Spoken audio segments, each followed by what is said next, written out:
Canada, Australia and the United Kingdom have formally recognized the State of Palestine, marking a major shift in Western diplomacy. Leaders in Ottawa, Canberra and London said the move is aimed at reviving hope for a two-state solution.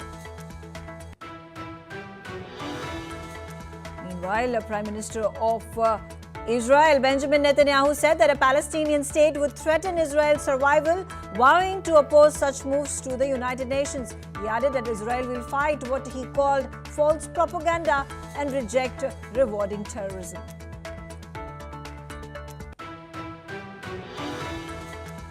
A bipartisan U.S. congressional delegation visits China for the first time since 2019, aiming to ease tensions between the two global powers. The group that is led by Representative Adam Smith met the Chinese Premier Li Qiang in Beijing for talks on trade, defense and regional issues.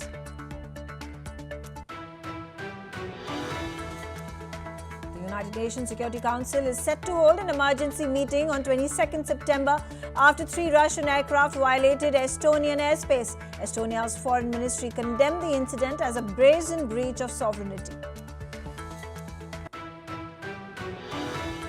The Indian government is warned that the new $100,000 H-1B visa fee could have humanitarian consequences, disrupting families. Meanwhile, the White House has clarified now that it will not apply to current visas or their renewals. A potential US-China agreement will give ByteDance just one of the board seats in TikTok's new US entity, with Americans holding the other 6, while control of the app's algorithm will not be under ByteDance. President Donald Trump, facing a deadline set by the Congress to shut down the app in America unless sold, is pushing the deal to preserve TikTok's access to its 170 million US users.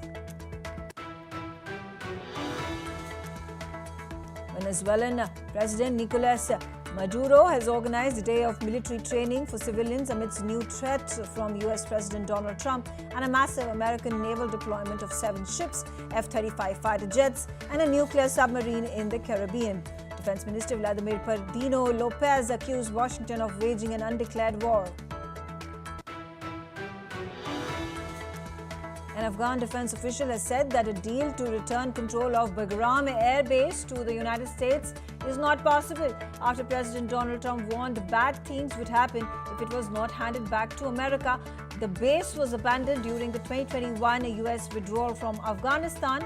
It remains at the center of tensions as Kabul rejects any renewed American presence.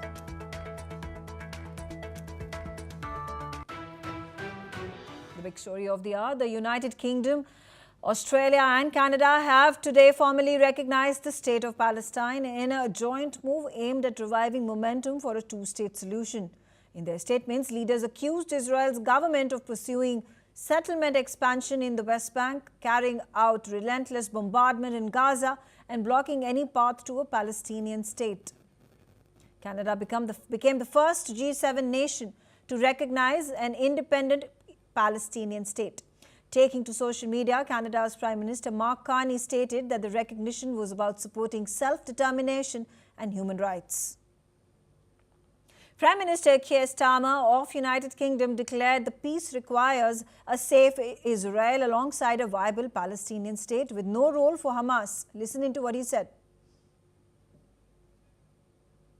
I set out in July the terms upon which we would act in line with our manifesto to recognise Palestinian statehood. That moment has now arrived. So today, to revive the hope of peace and a two-state solution, I state clearly, as Prime Minister of this great country, that the United Kingdom formally recognises the State of Palestine. We recognised the State of Israel more than 75 years ago as a homeland for the Jewish people. Today, we join over 150 countries who recognise a Palestinian state also. The Australian Prime Minister Anthony Albanese also announced his government's decision just as he arrived in New York for the UN Leaders' Week. Keith was on the telecast with me. Keith, what are your reactions to the decision that has been made by the United Kingdom does not come with full support of the United States of America for the recognition of a Palestinian state? Good afternoon from London. Well, we shouldn't need to have the support of the United States. Contrary to popular belief and the recent visit of Donald Trump, the United Kingdom is an independent country and therefore able to return and control its own foreign policy. As you have said in your report, 75 years ago, Israel was recognized as a state. 75 years later, Palestine has been recognized. The boundaries of Palestine and Israel were drawn by a British government and a British Foreign Secretary, Arthur Balfour. So the fact is that it's taken a very long time to do this. But the question is, what does this mean? Because we still have a continuing genocide that is going on in the West Bank. Buildings are being destroyed, people are being killed, thousands upon thousands of innocents have been killed since what happened in October last year. And the fact is, nothing is being done by the big powers, the big countries, in order to stop this happening. And throughout this entire period, of course, Britain has supported Israel with diplomatic cover and with actual support, as we have seen in the last few months and years. So welcome though this statement is, and dramatically though it's been given by Keir Starmer, what does it actually mean in practice? How is this going to result in a cessation of violence by Israel against the Palestinian people? I think everyone recognizes that this is happening. A genocide is being committed. That's what the United Nations have said. What I want to know is, when is the British government going to acknowledge that? So Right. Keir Starmer Right. has And taken what do a you make? step You know, back. very recently, President Trump was in United Kingdom. He did make a statement in that joint press conference that he is not in alignment with United Kingdom's Keir Starmer when it comes to immigration, or for that matter, the recognition of Palestine that United Kingdom so completely endorses and advocates. Do you think it is going to, there is any likelihood of an impact on the trade ties or the foreign policy alignment between both countries? Well, who knows? As you have reported today in your program, only yesterday they were saying that Indian citizens would have to pay $100,000 for a visa to come and work in the UK, in the US. And now they're saying, well, it doesn't apply to anyone who's there at the moment. So American foreign policy changes every hour and every day. So I don't think we should necessarily attach ourselves to a foreign policy of another country, whether it's the United States or any other country. So yes, he did visit the United Kingdom. And of course, on state visits, everyone is very nice to everyone else, waiting for the difficult decisions to be taken when the other person leaves the country, which is what's happened in this particular case. My position, and the position of, I think, the majority of the British people, is we want to protect and defend Israel as an independent nation, and we want to protect and defend Palestine as an independent nation. We want these two states to be in harmony. That's been a position that we've held for a long time, and it's just taken very long for Keir Starmer to announce it. Keith, what are the chances that without the support of the United States of America, there would be a formal recognition of Palestine? Oh, definitely. As you said, 150 countries have already voted in favor. I think the world is being held to ransom by the United States, Israel, and some very, very small, odd combination of nations who are opposed. So it's not just the recognition, it's actually what's going to happen as a result of this statement. Is anything going to change? Is there going to be a ceasefire? Is there going to be a cessation of violence against the Palestinian people?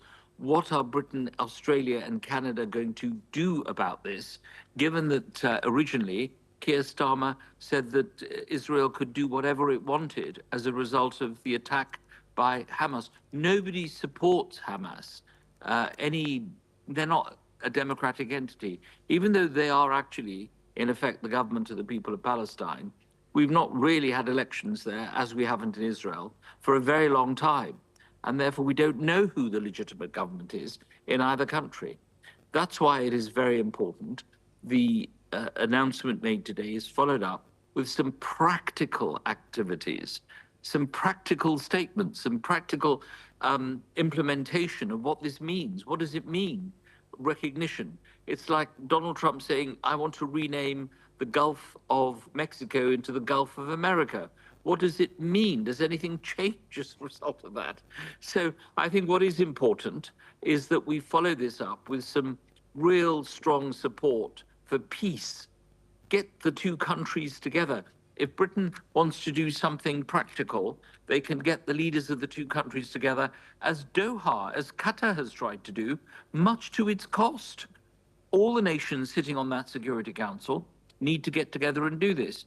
I know that France is going to be next with recognition. That's coming up sometime this week. Knowing Emmanuel Macron, he will want to do this in a very dramatic fashion at the UN. I mean, who is against this? Just the United States? Okay. Okay. That's okay. it. Okay. All right. Stay on with me.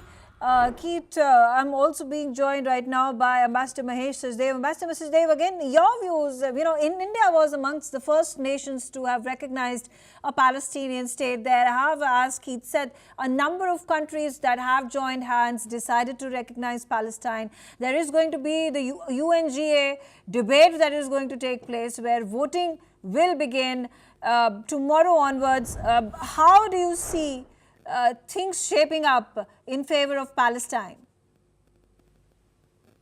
Thank you, Megha. And my salutations to fellow members of the panel. I think it's a momentous development when three countries that have long defied the silent majority, overwhelming majority of the UN members, join that majority. It has practical as well as notional importance. Practically, it raises the number of countries, their influence, and it makes it more difficult for Israelis to take actions that undermine the concept of two-state solutions, such as settlement activity, such as Gaza strife continuing, etc., etc. It puts more moral pressure on them. In terms of notional importance, I think there would be some expectation of countervailing forces. Israel's Knesset has already passed a resolution totally ruling out a two-state solution. Netanyahu, the Prime Minister of Israel, has often said, and with a new tack, new sort of strength, that Palestine state would harm Israel, would not be conducive to bilateral arrangement, without saying what arrangement does he want to be in place. So I have a number of other reasons why these three countries and France and others in West Europe have planned to or executed recognition of Palestine. Okay. They have sizable Muslim minorities. They have to get more oil from Middle East, as Russian oil is denied. And these may be the calculations that have prompted this move. Okay, all right, stay on with me. So I'm also being joined right now by Professor Ephraim Inbar. He's a senior researcher at the Jerusalem Institute for Strategy and Security. Professor Ephraim, how do you view, what is your reaction that the world at this point of time is coming together for the recognition of Palestine, even as the Israeli Prime Minister has just a short while ago released a statement? He said that recognizing Palestine is going to be akin to endangering Israel's identity, integrity, sovereignty. I have nothing in principle against the Palestinian state. if it's going to be a good neighbor. Unfortunately, the Palestinians at this stage are not ready to be a good neighbor. We are in the middle of a long war against Hamas that took over part of the Palestinian territories after committing tremendous atrocities in Israel. And the war is not ending primarily because Hamas is an Islamist, radical organization that fanatic that continues to fight. I invite all those countries to come to Gaza and to disarm Hamas. My other, I think, problem, which is much larger, it's not ours, it's the Palestinian. I'm not sure is at all that Palestinians are able to establish a state. After all, a state, according to the political science definition, Barbarian definition, is an entity with a monopoly over use of force. And unfortunately, since the Oslo Accords, when the Palestinian Authority was established in the West Bank and Gaza, it was not able to establish monopoly over use of force. In Gaza, we've seen that one militia took over, and in Gaza there are other militias, and actually we see now additional militias that fight against Hamas. And this is true also of the West Bank. Okay. In the West Bank, the Palestinian Authority has failed miserably in establishing monopoly over use of force, particularly in areas of Jenin and other towns, the refugee camps. It cannot impose its authority. So this type of chaotic entity, it doesn't suit us. I don't think it suits anybody. Okay. I do not understand why the countries try to recognize something that is not there. There is no Palestinian state. There were two Palestinian states, which both were failed states. If the world wants to have additional failed states, be it. But we are not going to cooperate with them. Okay, all right. Ali Mohammed Abu Bakr is also on the telecast with me. He's joining me from Cairo. Ali, your response to countries at this point of time joining the chorus of an independent state of Palestine? Thank you for having me. The thing is better late than nothing. Despite this has a symbolic on the ground, it will not make any change. This is recognition. It will not halt the war. It will not halt the occupation. Just after the Australian and the British and several of countries recognize Palestine, several of Israeli ministers, they are calling to reoccupy West Bank, and amid of the war in Gaza and the calling to reoccupy Gaza and departure the Gazan city as civilians. So that will not make any change, but it's a symbolical. Politician thinks it has a significant symbolic. First of all, in 1967, the United Nations Council Resolution 242, it's allowing for two-state solution as a peace between Palestinian and Israel. And we have seen several times, Benjamin Netanyahu, he confirmed and pledged that will not let the Palestinians to establish their statehood. The thing is not about the Palestinian, they are aggressive, or Israeli, they are aggressive. The thing is about the politician will and the serious politician for a peace between Palestinian and Israel. I guess Benjamin Netanyahu and his right-wing coalition, they don't believe in social, political coexistence and peaceful coexistence between Palestinian and Israel. There is 2 million Palestinians live inside Israel, and they are so peaceful. They are not accused, they are not a terrorist, according to them. Just only Gaza and a little bit of West Bank, they are a terrorist. So the thing is, Israel doesn't let the Palestinians to establish their statehood, to see the willness and to see their peaceful and their the will for peace with Israel as a neighbor, as have a self-determination. Since the beginning and since the Oslo in 1993, Israel always tied the Palestinian Authority and weaknessing them. In West Okay. Bank, there is a weakness in Palestinian. To any minister to move from point to point has taken a permission from Israel. From Gaza, there is a siege for more than 70 years. So the thing is, make it more complicated. This recognition, it will not make any change on the ground, but just only has a symbolic support for the desperate civilians in Gaza that who's sacrificed. Okay. Yeah. All right. Thank you, Ali Mohammed, for joining me on the telecast and sharing your views. I thank my panelists for having joined the telecast and sharing their views on this very important development that has taken place. In fact, the Palestinian Foreign Minister Wazen Agha Shaheen has welcomed the recognition of the Palestinian state as well. Shaheen has said that the countries recognizing the Palestine are taking an irreversible step that preserves the two-state solution and which will bring Palestinian independence and sovereignty closer. الاعترافات أيضا تقول بشكل جدا واضح وصريح أن لا سيادة لإسرائيل على أرض دولتنا. نقطة. وهذا الاعتراف هو حق تاريخي وطبيعي وقانوني للشعب الفلسطيني، ورح يحمل هذا الاعتراف رسالة جدا هامة للشعب الفلسطيني، رسالة أمل في مستقبل فيه دولة فلسطينية حرة مجسدة على أرضها فلسطين. The Palestinian Foreign Minister has also accused Israel of having no intention to negotiate, citing Netanyahu's remarks to build a new settlement in the West Bank that would cut off northern Palestinian communities from those in the south.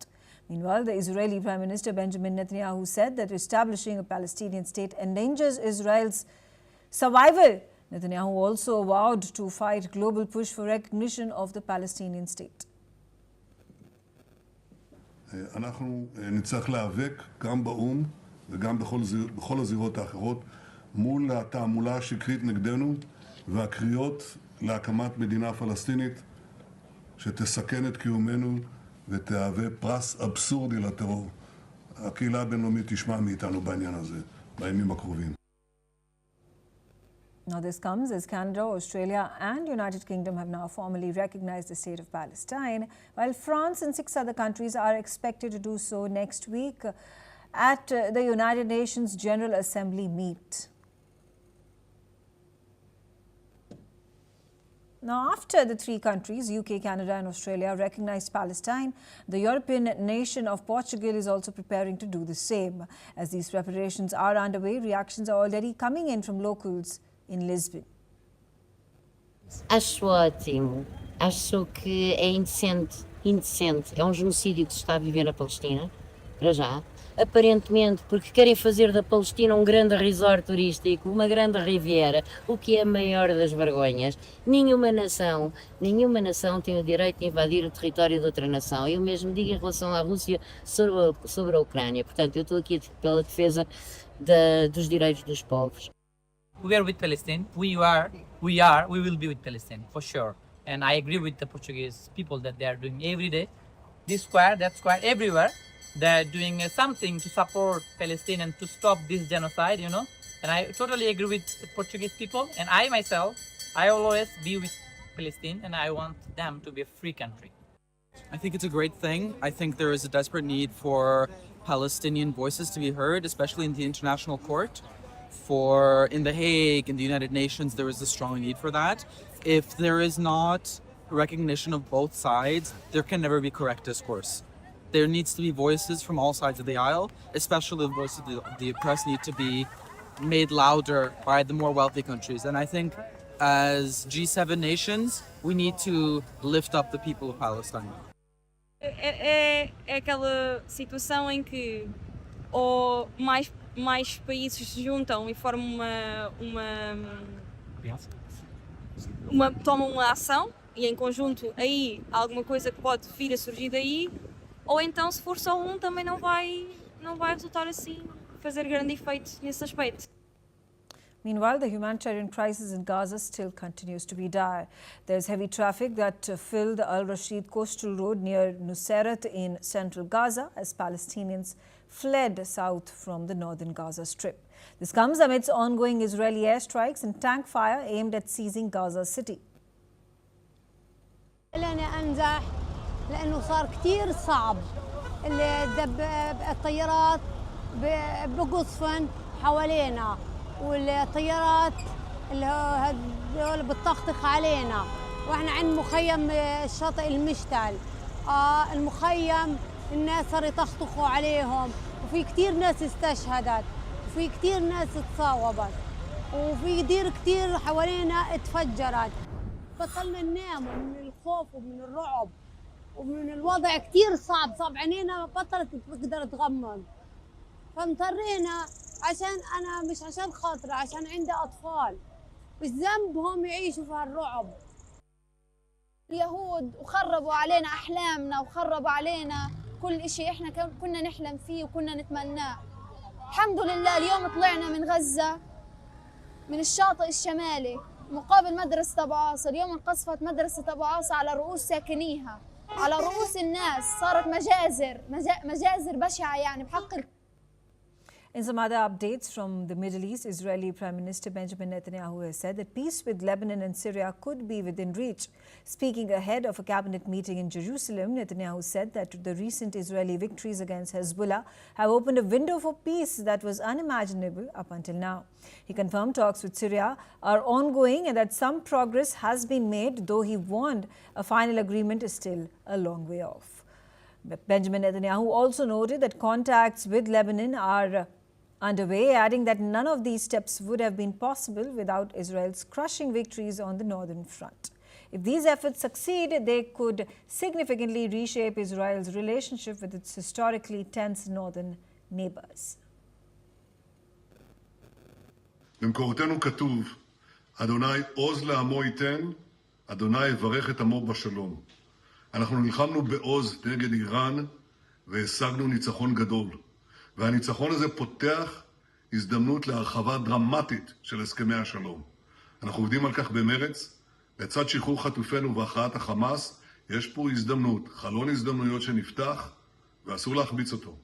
אסור לבזבז אפילו יום אחד. Mourners gathered in the early hours of State Farm Stadium in Arizona for the memorial service of slain conservative activist Charlie Kirk. President Donald Trump, Vice President J.D. Vance and other prominent MAGA allies are expected to attend. Organizers say they anticipate filling the stadium's 73,000 seats with overflow space arranged nearby. Security is at its highest level, according to the Homeland Security officials, with the event rated on par with the Super Bowl. Charlie Kirk was 31 years of age and was assassinated on 10 September during a campus event in Utah. I listened to Charlie Kirk regularly, and I just loved how he was very vocal about his faith, and he encouraged me to be vocal about my faith. For a while, my sister and I, we've been like, let's go street. He was a brother in Christ, and I think a lot of people in the church and across the nation felt that, and across the world. When I heard Erica Kirk talk about if there's not a Turning Point USA chapter already on your campus, then go on our website and look into how you can get it started right away. It was definitely a confirmation. The only rhetoric that I have actually seen, and again, I'm not an expert on Kirk and his organization, but the only rhetoric I've seen has to do with a rhetoric of exclusion, not of inclusion, of attempting to have professors dismissed for their views, of attempting to silence students who are critical of Charlie Kirk's frankly racist and anti-LGBTQ+ rhetoric. Well, with that, it's a wrap on this telecast of The World Report. Stay tuned on NewsX World for more news and updates.